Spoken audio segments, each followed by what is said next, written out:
can't lose. No, we can't lose. Enjoy it while it lasts. Gambling gods, fickle bunch. Oh, yeah. So easily affected. We have a shooter and a good one coming out for a new point. Get your bets down, ladies and gentlemen. He's a rolling point is 9, place 9. 9 a winner. Got a hot hand. Place your bets, ladies and gentlemen. They bet on absolutely anything. Don't make them prove it. I think height is the most underrated tool in all of college sport. I bet tall teams. It's as open as that. You're tuned in to Gambling with Good JuJu. Welcome in, everybody, to Gambling with Good JuJu, a podcast that puts you and you into good juju. Don't forget to like, follow, subscribe, check out our merch shop, and spread the word if you don't mind. We're on the socials at Good JuJu Bets, and you can access all our content via our website, goodjujubets.net. Done, out of the way. I'm betting basketball players. I'm drafting basketball players. It's basketball season, boys. It's about damn time. I'm so excited. I'm excited to bet player props every day for the next 7 months. Will you be doing this on your own, or are you going to rely on sources? I'm not going to do it on my own. There's just way too much. Yeah. Right? Do you have a plan in place? Subscribe to somebody in Kazakhstan? Yeah. No, I'm not doing that again this year either. That was a disaster. We're not riding with our friend Bartek Jakowski or No, we're not going to do that. Yeah. All right. Especially after he bailed out on his promise to give EuroLeague plays. Oh, really? He never did just that? like as a bonus. He's kind of like, yeah. hey, thanks for subscribing. We're going to do EuroLeague and Olympic stuff or FIBA World. And then nothing came through. So we got to find some people to tail. We do. Get to work. Absolutely. We'll put together a list. Okay. Well, football happened last week. Some teams won in exciting ways. Some teams lost in boring ways. It was every bit as fun as all the other weeks, and we don't really feel the need to break down any of that this week.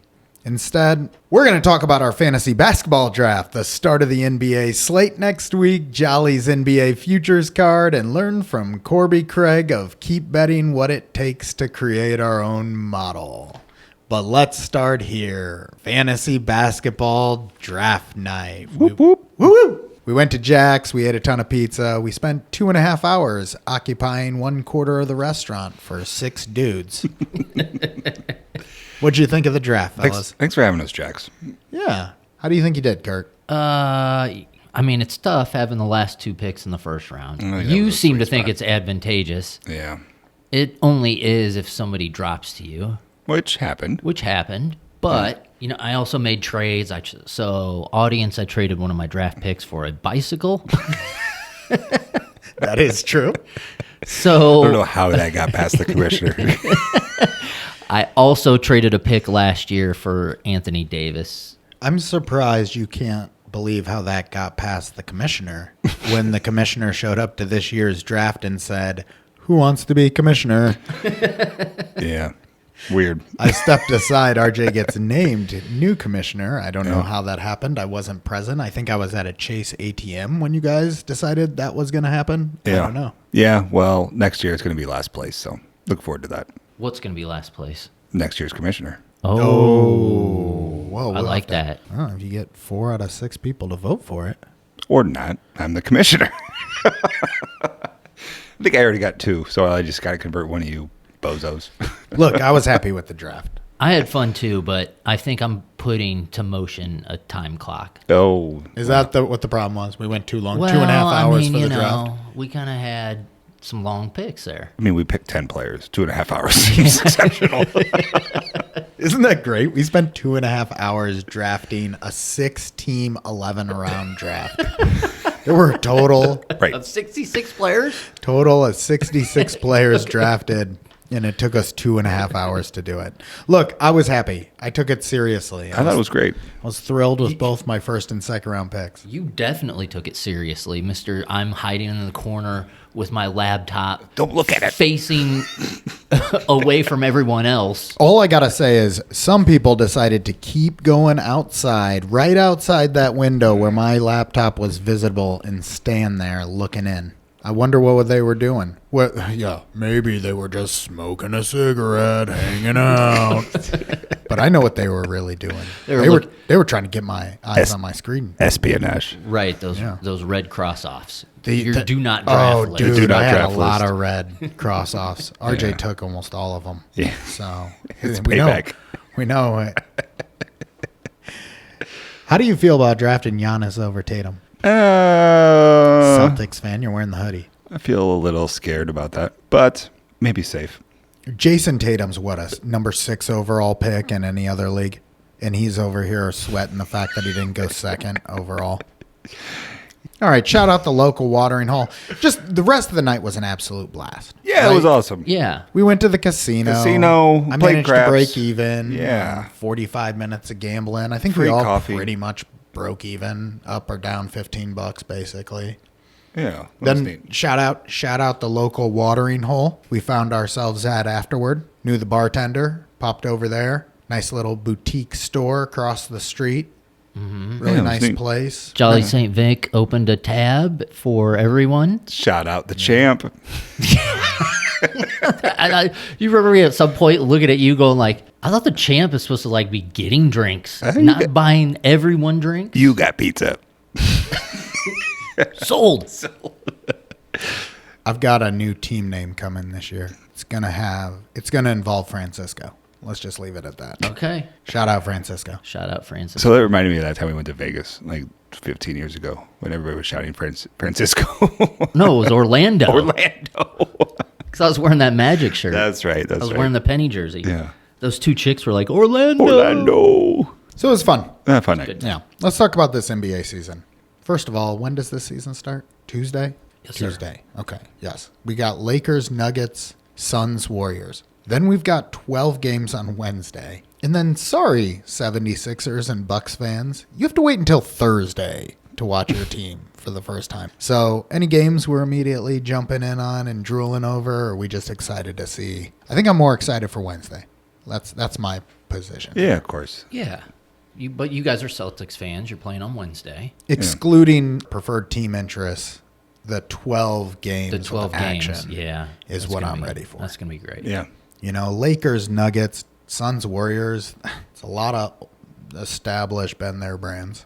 Let's see I want to see the new guys. I want to see the rookies. I want to see a lot of that stuff coming out. Yeah. I don't want to see anything about LeBron James. Second that. Sorry, Billy. The Lakers stink. I just want to see what's new and different. Like, for example, the Warriors. We just brought them up. Chris Paul is a Warrior. We had a draft on Friday night, and I still didn't know Chris Paul was a Warrior until today. How did that slip by? What's going on there? Do you care? Is this a big deal, Kurt? No. Are the Warriors irrelevant now? They're pretty close. Really? You think so? I think so. Middle of the pack? I mean, Steph is, 36? Yeah. He's getting up there. Clay's not getting any younger. Draymond is Draymond. But it's a far cry from the run and gun team of 5 years ago where they were just, even 3 years ago, where they were just running up and down the floor on people. Yeah. They certainly won't be unstoppable, right? Right. Injuries have just taken their toll, the amount of games. It's just not the same team. So I don't see the Warriors overtaking the Nuggets. I don't know if they're going to beat the Suns either. Yeah. That's what everybody wants to see, right? Is the Suns in the West. Yeah.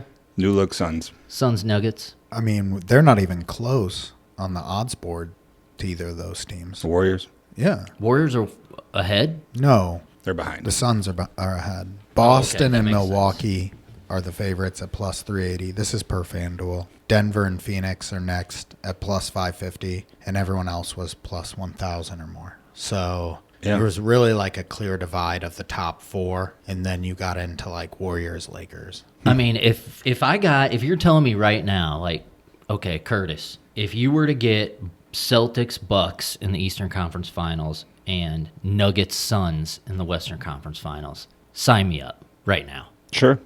Like, that sounds fantastic. Unfortunately, it's going to be the Heat. The 8-seed Heat.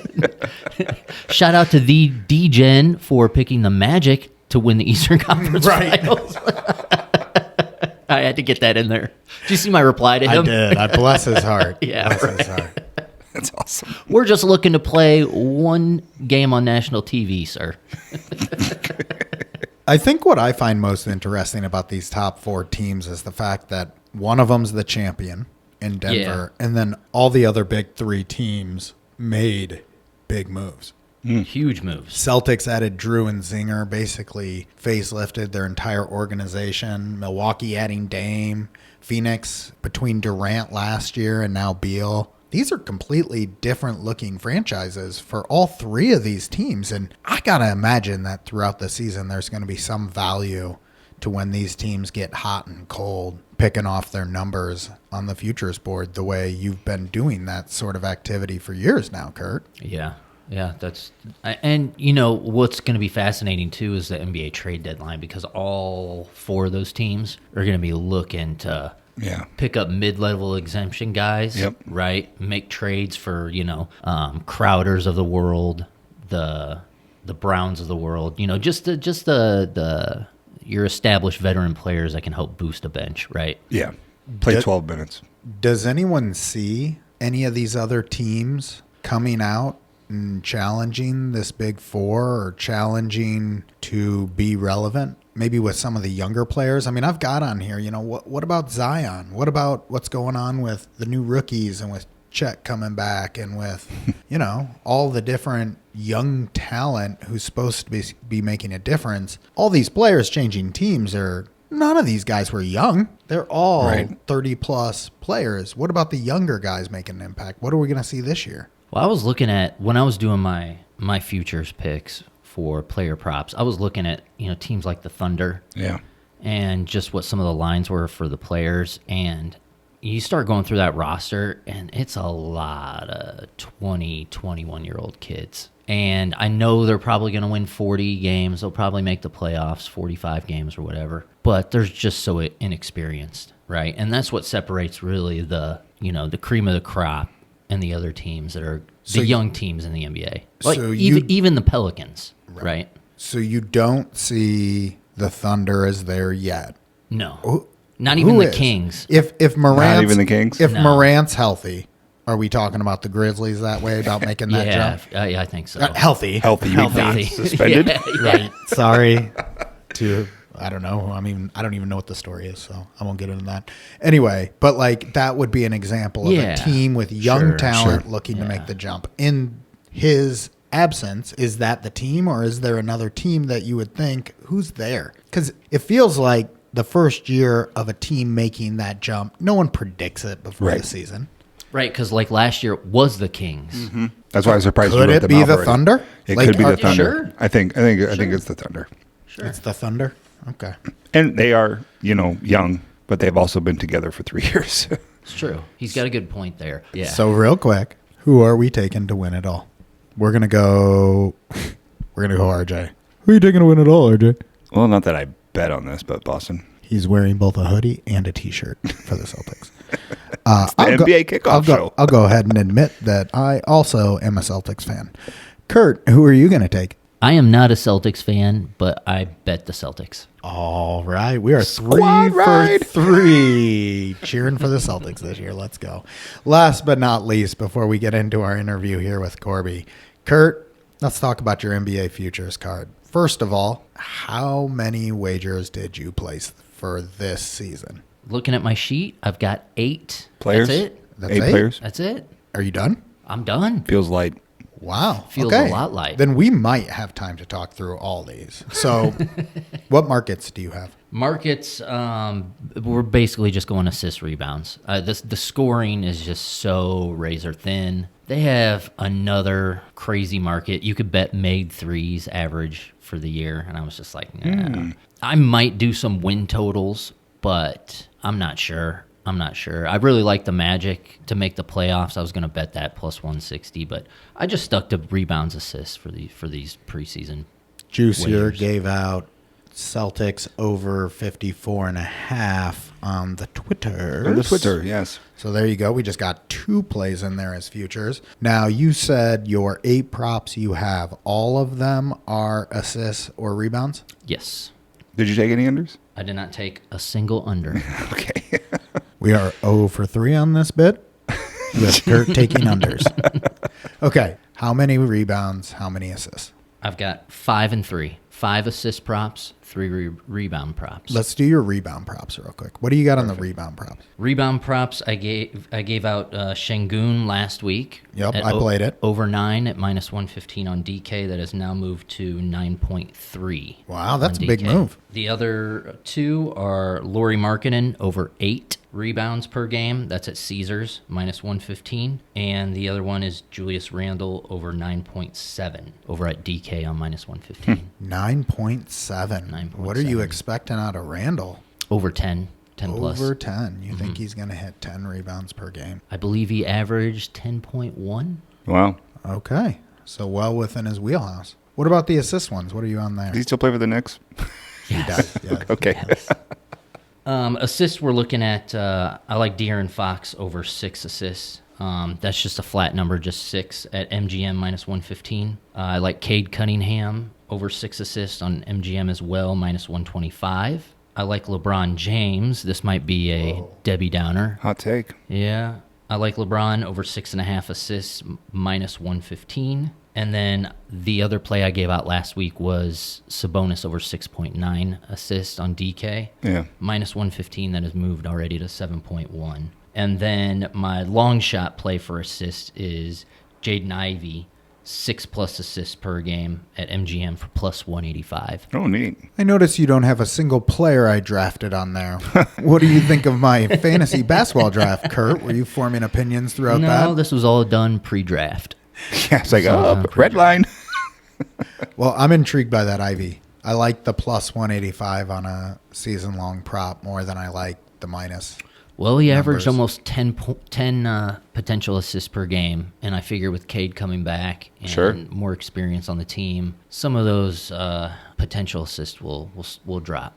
Who's the primary ball handler there? Cade, Cade. yeah, but Ivy would be 2. Either one's going to be the creator. They can both do it. And you're going to post this list out there to Twitter? Sure. Yeah. Going to do it tomorrow morning. Sweet. All right. It's going to be out there at Jolly St. Vic. Give it a look. Give it a play. Let us know what you think. Give us your thoughts. That's going to do it for us, folks. We're about to Squad ride. interview. Oh, right. Okay, let's squad ride. So we're 3 and 5 now on these squad rides. Ooh. Disastrous. We're hiding our heads in shame. We're about to interview Corbie. We won't blame him. It's not his fault. It's our own fault. It's our own bets.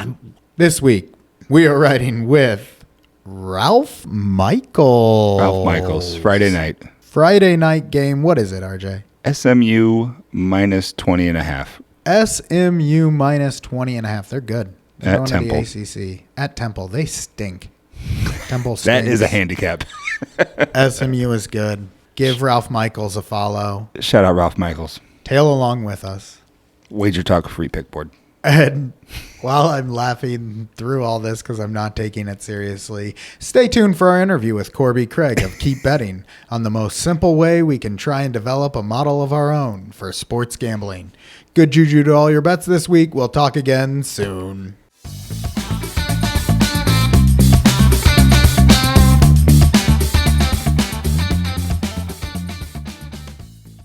Thanks for joining us, Corbie. Before we get started, I just wanted to set the stage for the audience. We are talking Modeling 101 today. For those unfamiliar, modeling is a method by which gamblers originate their own plays. They determine the factors of most importance that will contribute to the outcome of a game, then project who will do what in the game based on those factors. Where their output differs from the sportsbooks, those would be the lines they would look to attack. Now, I wanted to do a whole spiel on how this relates to my own career, but the fellas here called me out on that for self-grandizing and boring them to tears. So I just wanted to throw out this assumption and see if I'm on the right track, Corbie.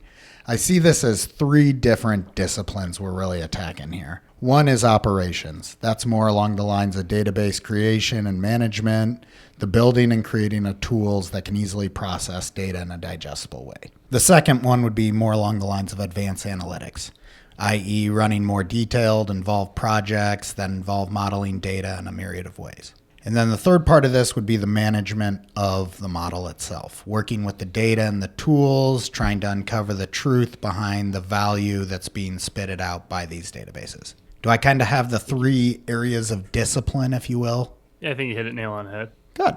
Okay. So let's talk then and start with some of the pre-work. And let's start here. What are some of the reasons or advantages that we're actually looking to utilize a model for?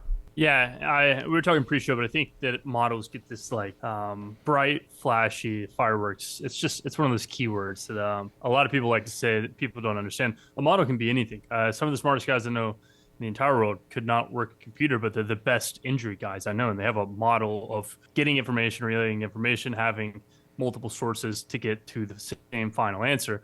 And that's one of the best models that you can make in all of sports. Like injury information is key. But from a model standpoint, I think that it's always good to have a baseline to know that something like, let's say you do injury bet and you don't have a model. And so all you do is you hear, like example today, I don't have a NBA model. And I was told that the Heat were going to start Jimmy Butler today, which was fake information first. But I had no basis to know what the number should be with Jimmy Butler, without Jimmy. I had no clue. So I had to reach out to other people. I was like, hey, like, let's say this news was real. Is it already baked into market? And they were like, yes, no, maybe so. But it's just to have your own baseline. So like you see in my college football week to week, usually like there will be outliers of like 10 points at times. And people see that and they're like, there's no way that he is beating market by 10 points. And it's no, usually there's an injury that I'm not accounting for that market is. It's like my model didn't catch something. And then the game becomes figure out what that thing is and figure out how important that thing is. Is Air Force's starting quarterback important? They don't throw the ball. And so it's like, I'm off by 10 points, the market adjusted for a quarterback, but I think the quarterback's worth 2 points. And so it's always good to have a baseline, just a backbone to anything you're doing. Some are better than others. I think that the big synopsis for this 101 is understanding that like all data can be multiplied off other people. Like there are a lot of really smart people on the internet that share their data for free. And I think that you would be advantageous to use it. And we'll talk about a few of those websites and sports books that even use those websites to help themselves. When you talk about baseline in terms of information and giving you that foundation from which to work off then, which is what I'm assuming you're using, what is it that a person would want to know and understand before they decide to try to do this on their own then? So like what's their baseline knowledge in your opinion? I think you have to understand a few things. First would be like how important are relative stats. If you're betting the NBA and you have points per game, opponent points per game, points allowed, opponent points allowed, and you find the multiplicative of that, you're not going to beat the market. Like you can make your own number with that, but you're not going to beat anything. So it's I think the first understanding would be what stats matter, what stats are predictive, what stats are historic, and what is going to give you your numbers an edge over anybody else, because this data is available to everybody. The things that we're going to talk about, I'm literally going to tell every person that listens to this how to do it. So there's nothing special with the numbers that I am about to tell you. And so it's like A, finding your edge, B, finding stats of value. And I think those are two really big ones. I have one for college basketball that we can talk about a little more in depth than the rest. And I think that it will give like a little bit of an understanding of an edge. There's a lot of nuance behind it. So we can try to break into that. Okay. Then to build off of that, are there specific tools or specific, like what are we working with today? I guess is kind of what I'm getting at here. So I think like a 101, even a 201, and honestly, like I get flack for this, but I think even like 301 level modeling, you can use Google Sheets or Excel, and I think that that's great because I can explain it to everyone. To show my mom how to fix my filter on Excel pretty easy. And everybody knows how to do that. A lot of people use R, use Python, use C++ in like the 301 plus, and they laugh at people who use Excel. And I just tell you, like, I know how to do both. Like, yeah, we've had these conversations over the years. I have an engineering degree. I'm well aware. And I think that people depreciate the idea of Excel because you learned it in middle school. But Excel is a very strong process. You can't run 10,000 Monte Carlo simulations, but run 500 and you're going to get the same idea within a half point, and you'll be fine there. I think people disrespect the old Excel sheet too much. What's a Monte Carlo? Yeah, so it's just like standard deviation. Somebody's points per game. They average 10 points a game. They do it 96% of the time, so you can find a standard deviation off that pretty easy. Find standard deviation, say how many simulations you want, and I believe on Sheets it is literally just equals STDEV, standard deviation, and then you can just scroll it down however many cells you want. You can run a Monte Carlo. So that's what a lot of people do. I don't care to talk Monte Carlo today because I don't think that they're predictive by any means, but that's why a lot of people use like Python or R or whatever. It's also easier to scrape. But I can show you a little trick in Excel to scrape most of the stuff that you will need. So awesome. So then we won't worry about the Monte Carlo. I liked the word and I heard it and I didn't know what it meant, but it's like it's the first buzzword you'll hear whenever you look up modeling. So let's get into that then. Talking about building the model, first we obviously want to determine what we're modeling. You and I talked in advance, and in order to keep it simple and relevant, let's just focus in on my favorite basketball conference in sport, Big Ten Men's Basketball Conference. Where do we start? Like, what do you first recommend? Like, are we researching attributes to factor into a model, or are we first building a tool that we're going to put attributes into? Yeah, I would say very first, because we're on 101, would be to understand the sport, understand what data points you want into a sheet, because like, I mean, you can pull anything. And so like, let's just say you wanted to pull like points per game, opponent points per game, strength of schedule, et cetera, et cetera. Knowing those things would be number one. And then we can start pulling, because with data, even if it sucks, you can make a number, you can realize your number sucks, and then you can work on it. So I would say step one, know the most basic data you want. Step two, hop into Excel, and then let's get it into a sheet. Okay. So we're talking Big Ten college basketball. What types of attributes are we looking for? We're talking points per game. We're talking tempo. We're talking defensive metrics. What are we looking at? Yeah, let's just do like the most and I referenced this at the start, but I genuinely believe that most people should piggyback off smarter people, and I don't mean this in an outlandish way. There are very smart people, and I don't think that if you're doing this like as not a full time, that you're going to have the time to understand like the nuances of basketball. So like, let's say we're doing college basketball, and I can reference these as we go through, but somebody like a Ken Pom, his entire life is to make ratings that people like circuit openers open versus Ken Pom. Circa has no clue who Virginia Military Institute is. Ken Pom does. So whatever Ken Pom says that projection is going to be is what Circa opens up within like half a point too. So I think you'd be crazy first off to not use things like Ken Pom, Bart Torvik, Evan Myra, Hasslemetrics. There's a lot of really good ones. If anybody has questions, DM me, DM you, and I'll give you a list. It's there's a lot of good stuff that you can blend and make your own number with. But let's just say you wanted to make your own number. You wanted to use the stats that you think are great. I would just start with as many as you want. You can plug and play. A good website to get data for basically every sport is teamrankings.com. So if you go to Team Rankings, you can go over to, and I'm sure everybody's seen Team Rankings. You can go to college basketball stats. You can see stats for basically everything that you could need. When you're on Excel, you can go to whatever sheet you want and you do equals import HTML. Import HTML lets you pull whatever site if it has a table. So like Team Rankings is just one big table. If you do import HTML, air quotes, the URL, close air quotes, comma, air quotes, table, close air quotes, comma, 1, it will pull all the data from that sheet.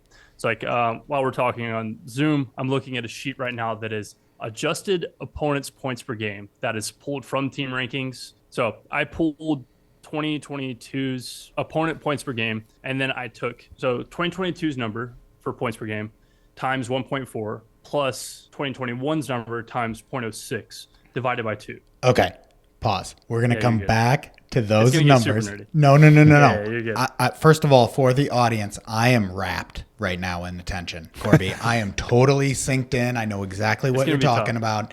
Here's what we're going to do.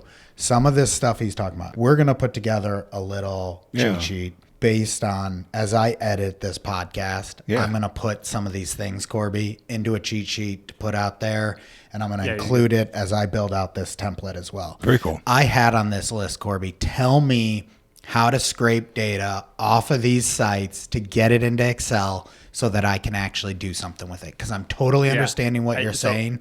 I don't know how to do that. And so I'm going to put that formula in there and I'll put it out there for everyone to have. Perfect. Yeah, I think so. Two formulas I think that are most use case are import HTML, we just talked about, and VLOOKUP. Understanding VLOOKUP and import HTML will get you basically a really far way through walking through this. So I have some experience with VLOOKUPs. Sure. They're a little tricky, but they're doable. I think they're doable for pretty much anyone with some Googling. I don't think that that's an intense thing overall to learn. So good. Okay, awesome. Can you run me through that again? That last part that you were talking about so that we can clarify there. Yeah, we're good. Yeah, so basically you're not going to want to try to predict the future. You're going to want as big of a sample size as you can. So let's say example, the issue is you're looking at opponent points per game. You don't want to just take 2022 sample because that's just going to be there were things that happened in 2022 that won't happen in 23, 24, et cetera, et cetera. So you're going to want to have past data, though the players might be different. And you'll tailor it off. Obviously, you don't want 2020's weight to be the same, but if a coach and an overall scheme is staying the same, you can imagine that they're going to want to keep within the same baseline. So whenever you pull all this data, you kind of want to tailor off priors. It's called priors. Everyone uses priors. So for example, in this opponent's points per game, I have North Texas, the best defense in the nation by points per game. Last year, they allowed 56.3 points per game. Are they going to do that next year? No one knows. But to make my priors number, I do last year times 1.4, the year prior times 0.6. You blend those two numbers together and you divide it by 2. So now you have last year's number weighted with the year prior, and I just call that a regression number. So North Texas last year gave up 56.3. The year before they gave up 56.5. The regression adjusted is 56.3. Didn't change very much at all, but it accounts for more teams, more sample size, pretty much similar units. In college basketball, it would be tough because there's only 5 guys on the floor. But from an overall standpoint, you can use this in most sports. You don't see year over year just complete change of philosophy very often. Right. How do you then factor in the player changes and player turnover? Because that's the coaching side of things, right? Isn't that then still a player side of things? Yeah, and I would say that does happen. There are players that are significant, and transfer portals need to be accounted for, and you need to account for production loss and all of these things. But from a 101 standpoint, just saying to get an adjusted points per game allowed, I think that it's easiest to skip over all of that. Granted, player-based models are going to be the best model ever, every single time, obviously, because if you don't, all teams can be completely different. But from a 101 to create a team, create a number, and create an outcome just loosely, I think skip player base for now and just get a good regression. Because if you want to do player base, I'm telling you a million times over, blend Ken Palm times Bart Torvik, and you're going to have a pretty good number. Okay. So which is very easy to do. We can talk about that on 201 if we want to, because it is very useful. John Feltner, I'm sure you all seen John Feltner on Twitter. John is really good at using other people's data and making very useful data. So shout out to him. He only uses Excel too. So good guy. How many different factors do you do that on then? A lot. If you saw my Google Sheets behind my Zoom, you would throw up. So basically, you're trying to do all of these things to get 3 factors. I think this is the most explainable factor. So you want their offense, pretty easy, defense, and tempo. If you can set a number for their offense, defense, and tempo, you can create a number for anything. It's just a power rating.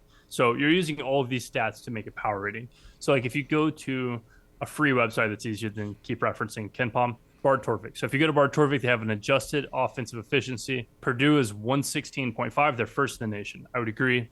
They're the best team in the nation. Yeah, it's unfortunate. Zach Edey, I don't know how people stop him, but it is quite unfortunate. So you can take this number, and if you can get a rating of offense, a rating of defense, and a tempo rating, you can make a number. So let's say Purdue was to play, so 116.5 was to play Duquesne, whose defense is 98.2 per Bart Torvik. You can do that simple subtraction, and they have Purdue beating them by 20. And then you can do the tempo rating to find what the total will be. So all the data you're pulling, you're only using to make a power rating for offense, defense, tempo, and that's in every sport. every subject always is you just need those three things. So that's very simplified.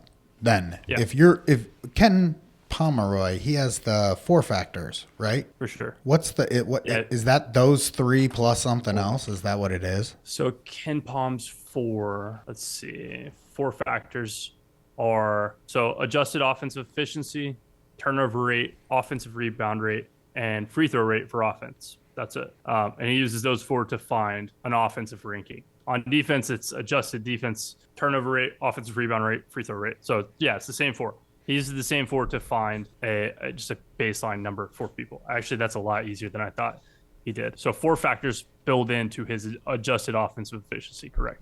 So let's keep this simple, because I like where this is going now, because I can understand each of those factors that you're telling about pulling it in. The comparison between the teams then becomes pretty straightforward. I would imagine using these sources in a responsible manner at open, our output is going to be almost identical to the sports books, right? 100%.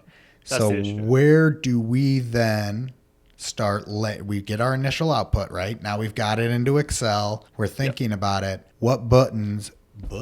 What buttons do we start pushing to differentiate ourselves from the books? Yeah, good question. So the whole spiel that we've had prior was all to try to make the issue is we're on a one-on-one and I'm trying to get all the data into one source. So once you're there in one source, you can do whatever you want with it. And that was the opening ideas. I don't think a lot of people know how to do that. And then once you're there, you have to figure out weights that you want to, maybe you think something's more important than the other. And that's where I have one tidbit that I will share that I think is the most important part of college basketball. The little nuances. So I don't think that home court advantage is as important as people give it weight for. So my home court advantage is different at open than every sports book. Like you'll see just a blind backing of the away team on any team that's less than 200th in the nation, because I've been to these schools and I'm well aware the home court advantage is nothing. There will not be. I was wondering if you were a little biased there on that home court. I was at Illinois in 2004, 2005, and that home court advantage felt real. I'm just going to say. Yeah. So mine actually weighs down relative to these. It's just a whole bunch of little things you can add. So mine is ranking of team times ranking of team. And the higher that, or the lower that number is, so like if it was 2, no, it would have to be 3. The first best team versus the second best team in the nation, it's going to be the maximum output of home court advantage. And then as that drops down, if that multiplier is 600, there's no home court advantage. I don't care. Like I'll give them 1 point because they traveled, but that's it. As the teams more stink, you're saying that the fans get less enthused and the home court advantage goes away. And there's still travel, and there's still like this is just like as easy of a baseline as we can make. Like if you go to Colorado, it is still sure. a difference in an atmosphere and situational spots, et cetera, et cetera. But we're talking a baseline one-on-one. I think that's the easiest way. So then that understanding, like, so home court advantage on every sports book is going to be a flat based stake. They're going to give, you can click on KenPom. They give Gonzaga 2.8 points for their home court advantage. It is 203rd in D1. That's embarrassing. But like that is a flat stake. So at open, they're going to give Gonzaga, if at home, 2.8 points. Mine's not flat stake. So then I will differ there. And so that's how many things can you make that differ that you believe theoretically is correct. And that's how you make your different numbers. So if you think home court advantage is significant enough, by all means, it's not. And so then find other pieces. The little tidbit I keep saying I'll give that I think that people sleep on is the issue is there's a lot of factors that go into this. But blindly, teams who get more offensive rebounds significantly cover spread. It is a number I'm sure you've seen me talk about a million times. But if you can get more offensive rebounds, you cover spread, which in theory makes a ton of sense. The issue is there are so many things that go into offensive rebounds. The other team has to miss the shot. The other team has to take usually less shots. Like if to get an offensive rebound, you need the other team to not have the ball, and do you have the ball? So obviously, height is a matter, tempo is a matter. Like there's so many things that factor, but if you can find something that does, then you're in a good spot. And if you guys have bet what I bet in college basketball long enough, one of mine very obviously is height. I think height is the most underrated tool in all of college sport. I bet tall teams. It's as open as that. Like. We bet UAB last year at open every single game, and their shooting guard was 6'6". Becomes as nuanced as the idea of like their scheme. They want to get offensive rebounds, and you can use that against other teams. Like there's teams that don't care to get off. VMI doesn't care to get offensive rebounds. They shoot threes and they run back on defense. So I think if you find a weight that you would care for as much as that, if you think that assists are really important, then you can up your weight on assists, and then you'll find teams who Belmont will probably be your most bet team in college basketball because they're going to have 25 assists a game. So I think what he's describing here is his perceived edge, right? That's how you would describe that, is the player's height. Yeah, I think it is one of many. I think you have to have a ton, but it is Sure. an edge that I think is available in the market. But to try to regurgitate what we're talking about here. So your perceived edge is, I value the player's height more than Ken Pom does. So how do I manipulate this data in order to recalculate Ken Pom's numbers to give myself a new number that then, when that differs enough from the sports books or Ken Pom's number, that's where I decide to place my wagers. 100%. Let's talk real quick here, some of the technicals about what you just discussed. So you're bringing in a lot of attributes when you're analyzing this. How much of this for you personally is automated information that you've already worked into all your processes versus third hand, down in the dirt, qualitative digging to uncover these? Thankfully, most is automated at this point. I mean, been doing this for about to be 2024. So insane to say out loud, almost 8 years. So, so you have height factored into your data? How are you doing that? So Ken Pom pulls height. Like if you were to click a team's name, say St. John's, you can see that they pull every player. Like they have roster turnover. David Jones is 6'6". Posh Alexander 6 foot, which is a lie. He's 5'9" at best. But they pull like in Ken Pom. So like if you've ever used Ken Pom, and I apologize for continuing to use a paid website, but future sponsor of the show, guys. No, hold on real quick. I've subscribed to Ken Pom, even not for gambling purposes. Yeah, just particularly nerdy stuff. Big nerdy college basketball fan. It's $19 a year. I know. You're calling it paid. People, get out your pocketbooks. $20 a year. So if you have Ken Pom, the much easier way to do this is they have an average height. St. John's average height is 77 inches, which is 175th in the nation. So they do it for you. So then you can just like let's just say hypothetically you wanted to make height more important, but you didn't want to have to go through all the nuances. You could just add like plus 10 on all heights, and then like his metrics that he already uses is going to be like 77, they're 87, but then everyone now is 10 inches taller. So like every multiplier that he uses within his code, everyone is going to be taller. And so then it is weighted heavier in theory. I don't do that. I just thought about that right now, but I'm pretty sure you could just do that and you would get a bigger multiplier.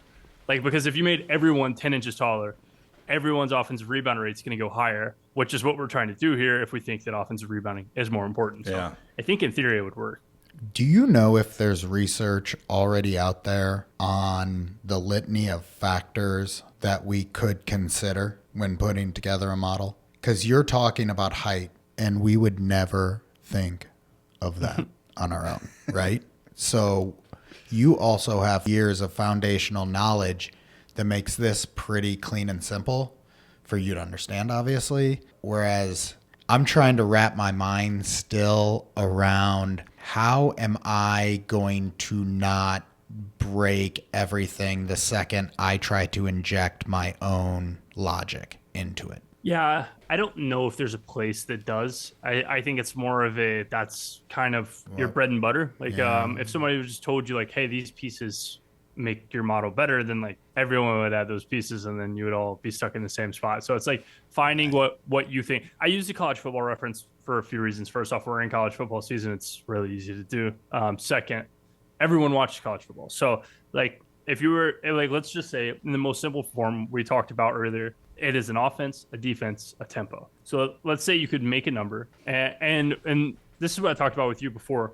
Let's just reference Big Ten. Because right now we're trying to scrape data for 370 teams is what we've been talking about for the last 20 minutes.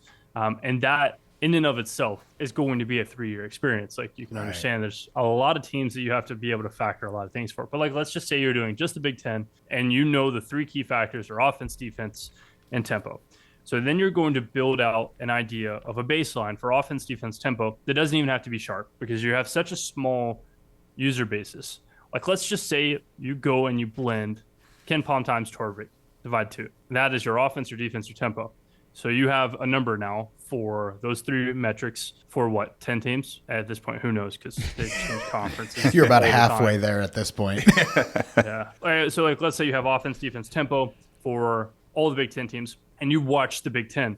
And so on a daily basis, you can go through and you can have them as data points, but you can also rank them. So like you could just have a ranking right beside it on Excel, really easy. And you can have watched every Big Ten game and you can go, hey, like, Iowa is not as good as fill in the blank. I need to make their offensive rating just slightly less than the other team's offensive rating. And then like over course of sample size, it will even itself out. So like you'll see, even like as simple as last week in college football, I watched the Georgia game rewatch. I try to rewatch games on Sundays.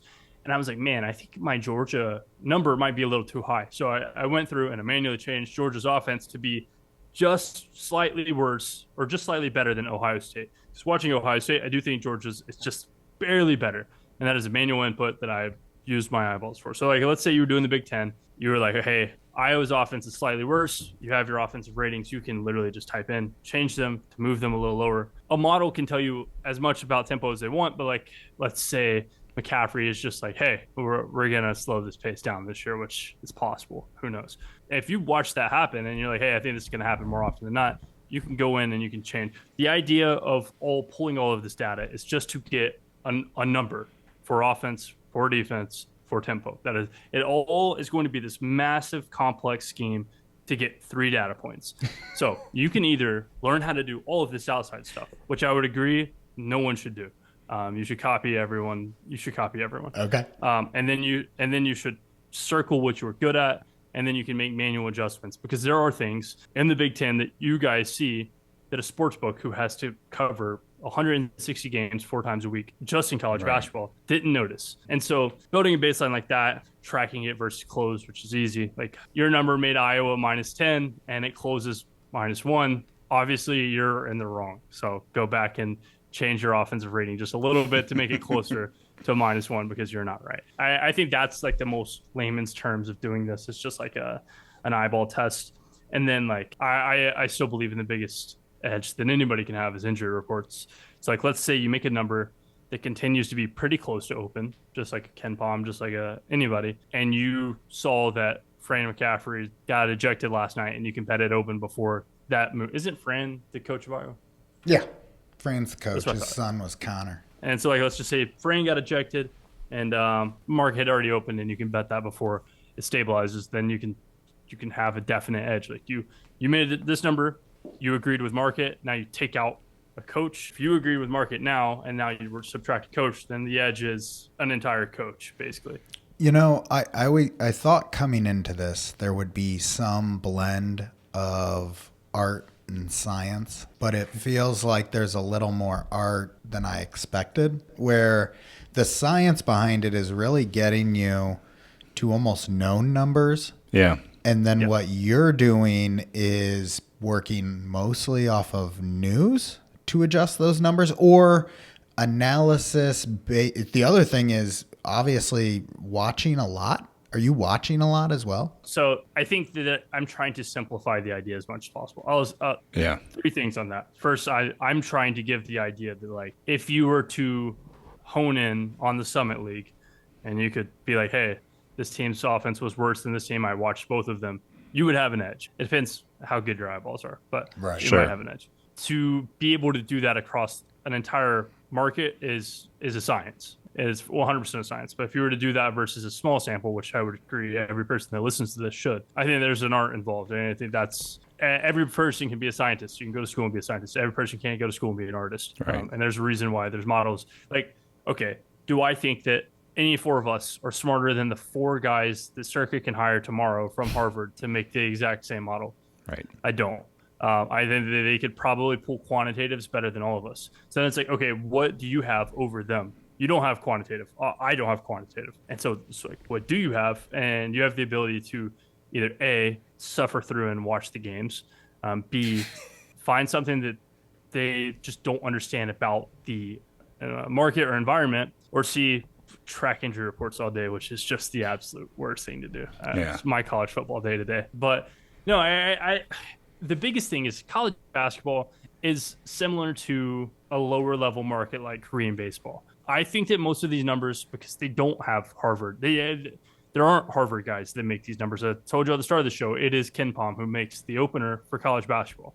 So they don't, and so it is beatable. It's the reason I don't bet NFL. I've told you all a million times. Yeah. They have Harvard guys who make those numbers, and those models are perfect. Like I would never, one time in my life, be like, I can add height and make my NFL model sharp. Like it's not going to happen. But if you're betting North Dakota State, you might be able to. So I think there's nuances that you can find throughout, and I think there's a few examples you could use. 2 years ago, B3 noticed that Ken Pom messed up one of their tempo ratings. So they had, God, what team was it? I don't know. But he found that Ken Pom just had messed up their tempo rating. This is a team that had been slow for Loyola Marymount for sure.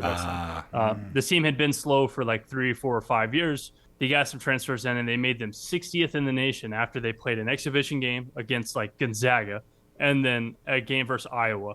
And so they were like, this is the 60th fastest team in the nation. And it's like, no, they're not. And if you can prove that they're not, you have an edge there, because at market open, someone who does not know anything about Loyola Marymount sees 60th tempo in the nation, and they set the total at 140 when it should be 126.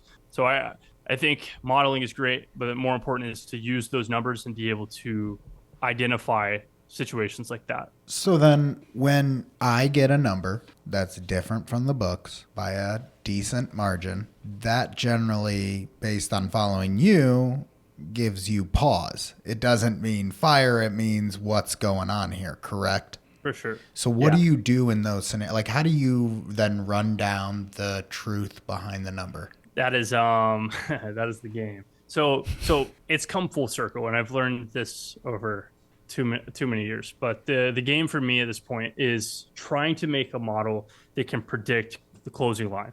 And if it doesn't, there's a question mark. It's like, why did it not? So every Sunday, like I keep referencing college football, I'm going to continue because it's easy. That's fine. So in college football, on Sunday, I go, okay, here's what I had the number. Here's what this game closed. Here's the outcome. Really don't care about the outcome. But here's where it closed. And so it's like, what did I have wrong that they had right? Because the market's already been bet into. Or what information did they not have that I did have? So like example this week, I bet the Wake Forest over 47.5. You might have seen that Pitt Wake Forest over 47.5. Was aware that Wake Forest's first string quarterback was hurt, but was unaware that their second string quarterback is hurt. So my number is 8.5 points off. And the second I found that out, I bet opposite. And I was like, hey, my number was wrong. Here was my issue.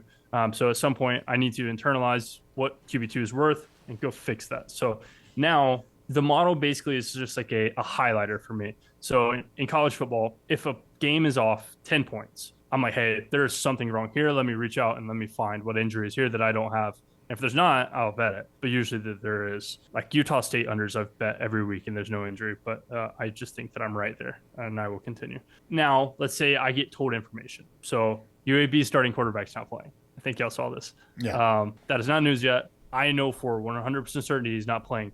Yet my model produces a number that is exactly what market is. This is not market news because my model has been trained to try to predict close. And I think that if no one ever found out that Jacob Zeno wasn't playing, it would close 5 because that's what I've been working on for the last 7 weeks. And so like that is what we're trying to build. It's something that can find 0 perfect. Now you get told somebody's out. So now I can say, hey, Jacob Zeno is worth 3.5 points. This is now going to close 8.5, which we're trending past. It's at 7 now. So it's like to build a number that is perfect and then add in outliers, basically, is what I'm going for at this point. Long story short, sorry. So we've been trending towards that 8.5. Is that news public, or are we trending right now because people know, but we don't really know? Yeah, it's not public, but the people who will move the line have moved it at this point. And then when it becomes public, it'll move half a point. But I tell people all the time, any person who asks me about betting, I say probably don't unless you can find somebody who is willing to tell you some stuff, because all the dirty work is done before it ever hits the tarmac. Jacob Zeno did an interview yesterday where he said he was fine, and he is not fine. Cam Rising was questionable week 1, and people thought he was going to play. I don't know if y'all have watched the Utah game. He's not playing, and so it's like they can tell you all they want, and then once you can find that information, that is the battle. So let me try to run this down here just for the audience in terms of where we got from the start to where we are here. first we want to make sure that we're starting with our foundational knowledge, our foundational passion, a willingness to go in, work with data, manipulate data, try to uncover insights, those sorts of things. From there, once we're actually working with building a tool, you said you're fine to use Excel or Google Sheets, whatever you're most comfortable with in that regard. We've got a couple tips and tricks in here for how to scrape data off of a website, bring it into that tool, and then we're looking for 3 factors. We're looking for offense, we're looking for defense, and we're looking for tempo. Once we get those pieces of data in there, and then from there, we're looking to find where we can differentiate. So once you have those numbers in the sheet, you can then go in and do some research, maybe read some reporters on those teams, maybe, look into what some experts think in terms of over-unders on those teams, right? Those are the types of information you're looking to play with. Yeah, so I think that was a perfect synopsis, and I realized that it's already 10 o'clock, so we've been filming, an hour, and I really haven't explained No, don't worry, because it's the Sam Houston game, so we're still okay. Oh, this is true. All right, so let me break down. I think you're on an amazing point, and I went on spiels, so I'm going to try to, this is good, clipping moment. All right, so if you go on KenPom, and this just breaks down the fact that everything that we talked about is exactly what everyone does. On KenPom, you can see adjusted EM, efficiency margin. That is their offense rating minus defense rating. That's all it is. You can see Purdue is plus 26. You can scroll all the way down to the bottom, and you can see Mississippi Valley State is minus 24.7. If you take 26, 24.7, they would make the Purdue versus Mississippi Valley State line 51. That's all that is. So they have an offensive number. They have a defensive number. If you go offense minus defense, that in between is the spread. So example, KenPom would make Purdue 26.6, Houston 26.1. So they would make Purdue a 0.5 favorite versus Houston on a neutral court. So your goal is to find an offensive rating, a defensive rating. Those will find your spread, and then the tempo will find your total. And so I think that I went into a whole bunch of detail that probably shouldn't have on how to make that number for the offense. That is the issue. So learning, that's where the art and the bake and whatever you want to put in becomes, how do I come up with a number that is my offensive rating or defensive rating or tempo? That's where a lot of the headache comes in and the confusion. But at the end of the day, if you make up a number for all 3, you can create a spread, you can create a total, and it's literally what everyone's doing. And if you have a question with it, just blend your number versus their number, and I think you're in a really good spot. Sweet. That is a foundational 101, Corbie. All right. So what did we miss? Anything that before we let you go that we didn't cover that maybe was in the back of your brain as a tip or a trick or something to call out here before I go get started on this? Yeah, I think so 2 things would be, first, understanding what is important and how can you decide if your number is important versus market would be example.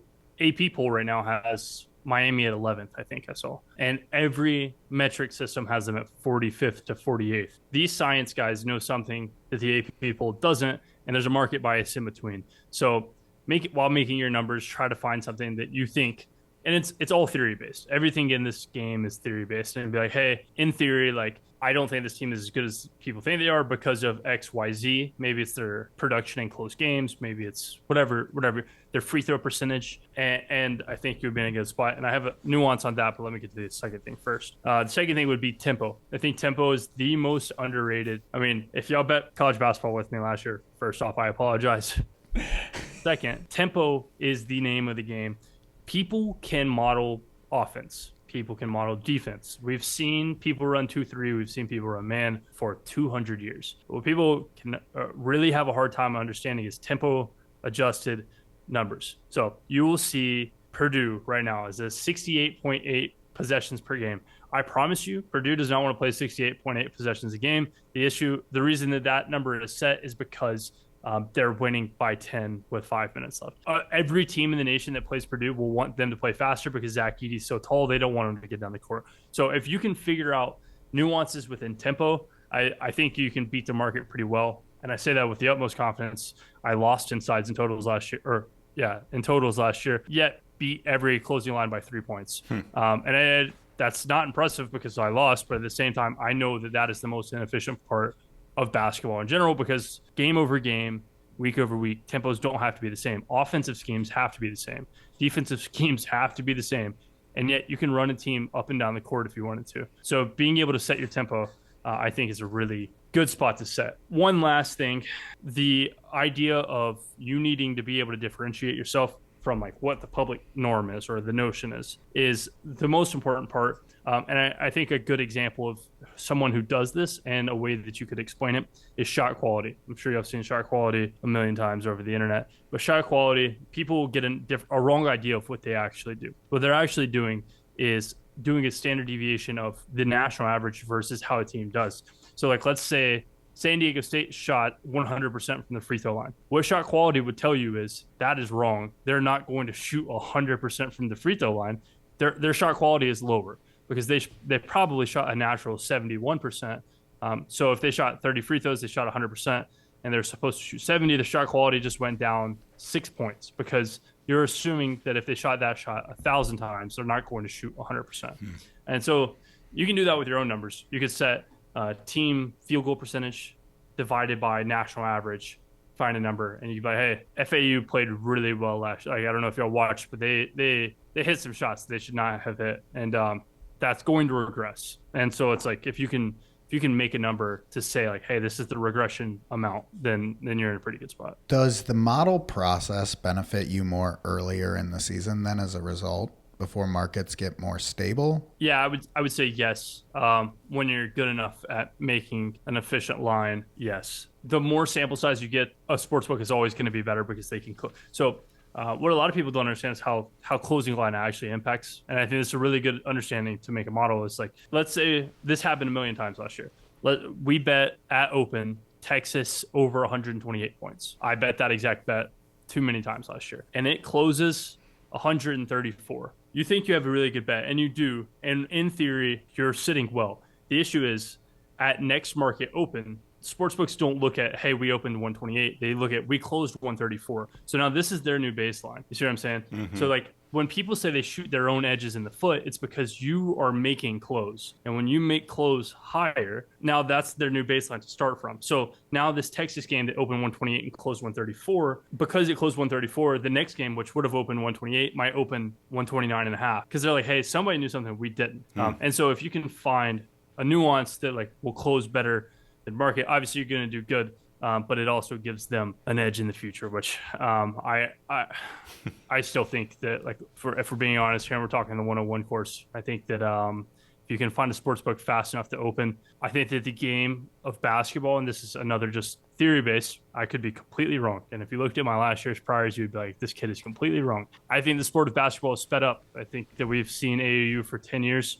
And kids are not worried about anything other than scoring points. And I have a lot of notion that would agree with that. And I don't think that any team that doesn't have Jim Boeheim as their coach should be in the 120s. There are teams that are coached significantly better than others and should. But if a team isn't ran by their coach, which is most, they're going to want to score points. Texas last year would get 120s, and they have all 5-star athletes who are trying to get into the NBA. And their only worry is not to hold the ball until 4 seconds on the shot clock. Their worry is to score. And so you'll find edges through that. And that's the name of the game. So like my theory base is height, speed, assist turnover ratio. And if I can figure out a weight of those that I feel comfortable enough with, I feel like I'm in a good position. So like UAB last year, the lowest turnover ratio in the nation, 4 tall guys playing and Jelly Walker to shoot when they're in trouble. And that makes for an against the spread team that went like 71%. And so I think that my theory proved itself over the course of time that it was correct. I've got some thoughts on some factors brewing right up here. Right. What I got to figure out here is I want to be able to test them. You know, like I want to be able to pull in some factors and then see what then has driven historically based on that performances. Back testing is the most important part of modeling. So you're in a good spot, but I will say it is not a 101. I was just going to say, no, it is very hard. We're going to save that for 202. Where the lesson where I would take this is make your number, and then find the 2 biggest outliers that affect or impact your thought. So like if your thing is height, Purdue, like, as much as it sucks, like their average height's going to be like something insane. So take the 2 biggest outliers.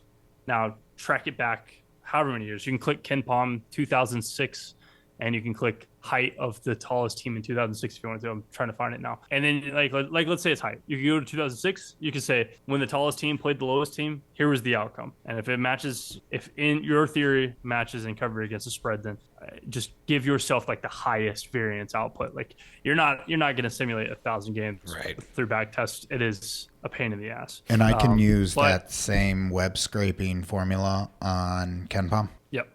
Perfect. I can't wait to see what you cook up, pal. I'm going to play with this. I mean, why not? Look, I have a career's worth of data analytics, okay? I quit my job back in May.